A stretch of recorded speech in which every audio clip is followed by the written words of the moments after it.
Column सदाए हर्फ, उन्वान ये कहाँ का इंसाफ है। समझ नहीं आ रहा कि नोहा कहूँ या मरसिया लिखूं। गमों अंधों में डूबी एक माँ के अल्फाज ने तो गोया कलेजा ही चीर कर रख दिया। माँ अपनी लरजती आवाज़ से कह रही थी कि कौन सी तब्दीली और कौन सी मदीना की रियासत। मेरे लिए तो अब यह मुल्क किसी कब्रिस्तान से कम नहीं। और ये कहते हुए ना जाने इस दुखी माँ के लहजे में इतनी सख्ती और अज़्म कहाँ से आ गया। कहने लगी, वज़ीर आज़म इमरान खान साहब, याद रखिएगा रोज़े क़यामत में आपका गिरबान पकड़ूंगी। इस्लामाबाद में कानून नाफिज करने वालों के हाथों 22 गोलियों से छलनी किए जाने वाले नौजवान उसामा की मां की सिसकियां हो या फिर मच में बेमाना तरीके से मौत के घाट उतार दिए जाने वाले हज़ारा बरादरी के फर्जंदों की मातम कुना माओं और बहनों की फरियाद, यकीनन रब्बे जुल जलाल वल इकराम का अर्श तो ज़रूर लर्जा होगा। और जब ये अर्श लर्ज जाए तो ये बात तय है कि जालिम की रस्सी खिंचे जाने को है। खुदा के यहाँ देर है लेकिन अंधेर नहीं। हालिया वाक़यात बताते हैं कि कुछ को अपनों ने मारा तो कुछ गैरों के हाथों दारे अदम सुधारे। लेकिन ये कहाँ का इंसाफ है कि वज़ीर आज़म सितम रसीदा माओं और बहनों के ज़ख्मों पर मरहम रखने की बजाय इन्हें ब्लैक मेलर कहें। सवाल तो ये है कि कोयटा की हज़ारा बरादरी के साथ ये कोई पहला वाक़या तो नहीं है जो जानलेवा सर्दी के इस मौसम में आपको इनकी जानिब से सड़क पर अपनों की लाशें रखकर मुसलसल कई रोज़ तक एहतजाज करना मयूब लगा। जनाब ज़रा गुजरे दिनों पर नज़र तो दौड़ाएं, आपको मालूम हो जाएगा कि कोयटा की हज़ारा बरादरी का शायद ही अब कोई ऐसा घर बचा हो जिसके किसी न किसी बासी के खून से दहशत गर्दों ने प्यास न बुझाई हो। अब तो अपनों के लाशें उठा उठा कर इनके लवाहकीन के कंधे भी थक गए हैं। रही इनकी सोख्ता हाल माएँ और बहनें तो बैन करते और दुहाई देते हुए अब तो इनकी आंखें खुश्क और गले रुन चुके हैं। वज़ीर आज़म साहब, आप तो फरमाते थे कि रियासत माँ जैसी होती है, लेकिन ये आखिर कैसी रियासत है जिसके अरबाब इख्तियार अपने ही बच्चों की लाशों पर मातम कुना ख़ानदानों को ब्लैक मेलर कहने से भी गुरेज नहीं कर रहे। आखिर तिफलो तसल्ली से कब तक काम और कैसे चलाया जा सकता है। अगर पहले ही ऐसे किसी खूनी वाक़े के मुजरमान कैफरे किरदार तक पहुँच जाते तो आज नौबत यहाँ तक ना पहुँचती। चलें, आज नहीं तो कल मक्तूलीन की तदफीन हो ही जाएगी। लेकिन क्या वज़ीर आज़म समेत इनकी हुकूमत और ताकतवर रियासती इदारे अवाम को जानो माल के तहफ़्फ़ुज़ फराहम करने की बुनियादी ज़िम्मेदारी से बरीउज़्ज़मा करार दिए जा सकते हैं? हरगिज़ भी नहीं।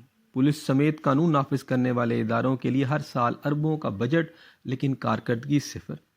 ऐसे में अपने और बेगानों की तखसीस करने की सलाहियत से यकसर RCTD के गैर तरबियत याफ्ता अहलकारों की फ़ौज ज़फ़र मौज की मौजूदगी यकीनन फिर सानहात तो जन्म लेते ही रहेंगे। उसामा की बूढ़ी माँ के आंसू तो शायद खुश्क हो जाएं और वक्त का मरहम इसके सीने में लगे ज़ख्मों को कुछ देर के लिए मुंदमिल भी कर दे, लेकिन क्या जाने वाले वापस आ जाएंगे?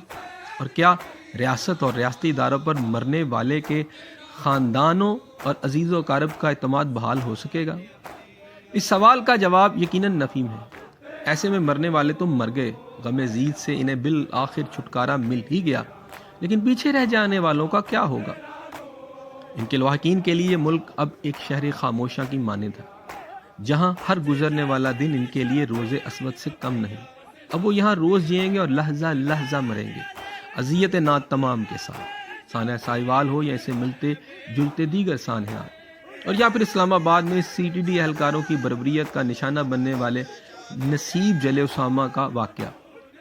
सबक बस एक ही मिलता है, लाशें गिरते रहेंगे और कातिल दंदनाते रहेंगे, कोई कुछ नहीं करेगा। लेकिन सवाल यहाँ ये भी है कि सफ़े मातम बिछाने वालों को भला इससे क्या मिल रहा है? बर्तरी के सबूत की खातिर खून बहाना ही क्या ज़रूरी है? घर की तारीकियाँ मिटाने को घर जलाना ही क्या ज़रूरी है?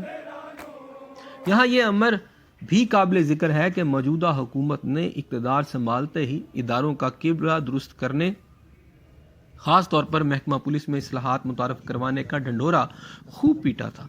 ताहम इक़्तिदार और इक़्तिदार की ग़ुलाम गर्दिशों में 2.5 साल का अरसा गुजारने के बाद इस्लाहात क्या आनी थी, उल्टा हर इदारा इन्हितात पजीरी का सफ़र तेज़ी से तय करता नज़र आता है।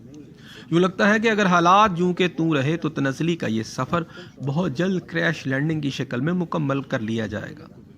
आबादी के लिहाज से मुल्क के सबसे बड़े सूबे पर नज़र ڈالی جائے تو معلوم ہوگا کہ سال میں اتنے موسم نہیں بدلتے جتنے موجودہ حکومت نے پنجاب اور لاہور پولیس کے سربراہان کو تبدیل کر کے ریکارڈ بنایا ہے۔